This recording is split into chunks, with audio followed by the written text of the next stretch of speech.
Before you begin, remove the service cover and hard disk drive assembly. Removal.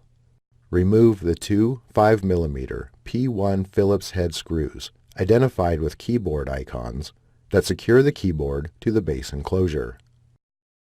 Place the notebook on its side and open the display panel. While supporting the notebook and keyboard, insert a keyboard release tool into the opening in the base enclosure and gently press the keyboard to partially release it from the top cover. Turn the notebook right side up.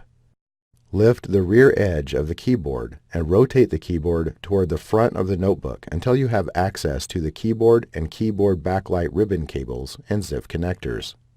Caution: take care not to scratch the top cover.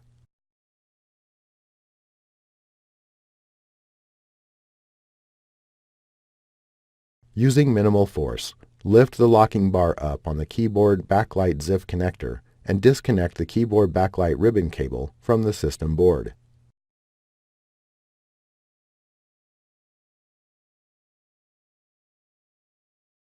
Using minimal force, lift the locking bar up on the keyboard ZIF connector and disconnect the keyboard ribbon cable from the system board. Remove the keyboard from the base enclosure.